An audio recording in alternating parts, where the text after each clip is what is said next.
Hi hello welcome to our channel. తెలంగాణలో పవన్ కళ్యాణ్ గారి మీద రీసెంట్గా 2-3 రోజుల నుంచి జరుగుతున్నటువంటి రచ్చ గురించి అందరికీ తెలిసిందే. అసలు పవన్ కళ్యాణ్ గారు దీంట్లో ఆయన పాత్ర ఎంత ఉంది అంటే 0 అని చెప్పాలి. ఒక ప్రొఫెసర్ అనేటువంటి ప్రొఫెసర్ నాగేశ్వరరావు గారు ఆయన పవన్ కళ్యాణ్ గారి మీద చాలా పెద్ద నింద వేశారు. చెప్పాలంటే అది ఒక పెద్ద కుట్రనే చేశారని చెప్పాలి. పవన్ కళ్యాణ్ గారి గురించి, అలాగే హోంమంత్రి అమిత్ షా గారి గురించి, ముఖ్యంగా జనసేన పార్టీ గురించి ఆయన చాలా దారుణమైనటువంటి ఒక స్టేట్మెంట్ ఇచ్చేశారు. ఎక్కడి నుంచో వేరే సోర్స్ ద్వారా వచ్చిందని చెప్పారు.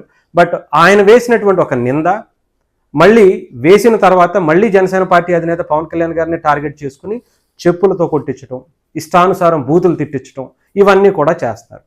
అసలు ఏంటి దీనివల్ల ఏం ఉపయోగం అంటే, నిజంగా వాళ్ళకైతే ఏమైందో తెలియదు కానీ నిజంగా జనసేన పార్టీకి మాత్రం మంచి జోష్ అనేది కనిపిస్తున్నటువంటి పరిస్థితి కనిపిస్తుంది.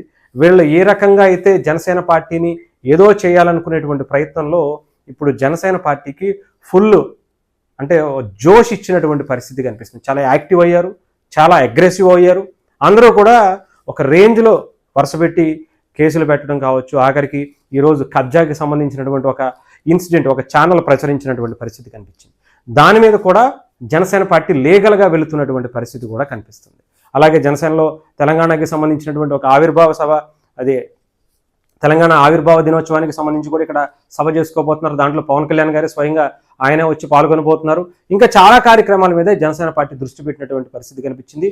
ఈరోజు ఆయన స్థలానికి సంబంధించినటువంటి ఆ కబ్జా వెనుక చాలానే ఉన్నట్టుగా తెలుస్తుంది. ఎప్పుడో 2014లో పవన్ కళ్యాణ్ గారు కొంటే అంటే 2014లో రిజిస్ట్రేషన్ అయింది. అంతకుముందు వాళ్ళకి అమ్మినటువంటి కొంతమంది వ్యక్తులు వాళ్ళు కూడా వేరే వాళ్ళ దగ్గర కొన్నప్పుడు అంతకుముందు ఇంకొక 5-6 సంవత్సరాల క్రితం వాళ్ళ పేరు మీద రిజిస్టర్ అయింది. అంతకుముందు వేరే వాళ్ళ దగ్గర కూడా వాళ్ళు కూడా కొన్నారు. దాదాపు 4-5 చేతులు మారిన తర్వాత పవన్ కళ్యాణ్ గారి దగ్గరికి రావటం, వాళ్ళందరికీ రిజిస్ట్రేషన్ అయింది. వాళ్ళందరి దగ్గర ఎక్కడా కూడా ఇది కబ్జాకు గురైంది అనేటువంటిది ఎక్కడా రాకుండా పవన్ కళ్యాణ్ గారి దగ్గరే కావాలని కుట్రపూరితంగా ఒక ఛానల్, కొంతమంది వ్యక్తులు, రీసెంట్గా మనకు తెలుసు కదా తెలంగాణ వ్యతిరేకంగా పవన్ కళ్యాణ్ గారిని చిత్రీకరించాలనేటువంటి ప్రయత్నంలో భాగంగా ఇష్టానుసారం అసలు అదేం పద్ధతో, అసలు పవన్ కళ్యాణ్ గారిది దీంట్లో అసలు పాత్ర ఏమైనా ఉందా, ఆయన ఏమన్నా ప్రొఫెసర్ నాగేశ్వరరావు గారు పేరు ఎత్తారా, ఆయన ఏమన్నా ఇలా ఇది అమిత్ షా గారి గురించి ఇంకొకరి దాని గురించి ఏమన్నా బయటకు తీసుకొచ్చారంటే లేదు. ఆయనే నిందేశారు, ఆయనే తిట్టిపిస్తున్నారు, ఆయనే బూతులు మాట్లాడిపిస్తున్నారు, ఆయనే రౌండ్ టేబుల్ సమావేశాలు వేపిస్తున్నారు. ఆయనే ఇప్పుడు స్వయంగా కొంతమంది చెప్తున్నారట, నాకు ఎటువంటి సంబంధం లేదు, వాళ్ళు తిట్టారు, వాళ్ళకి నాకు ఎటువంటి సంబంధం లేదు, అసలు వాళ్ళు రౌండ్ టేబుల్ సమావేశం ఏర్పాటు చేసి నన్ను మాత్రం కేవలం పిలిచారు తప్ప నాకు వాళ్ళెవరో కూడా నాకు అసలు సరిగ్గా తెలియదు, నేను ఎప్పుడు వాళ్ళని చూడలేదు అని చెప్పి ప్రొఫెసర్ నాగేశ్వరరావు గారు చేతులు ఎత్తేసి తప్పించుకునేటువంటి ప్రయత్నం చేస్తున్నారట. మరి నిజంగానే అసలు ఏం జరుగుతుంది?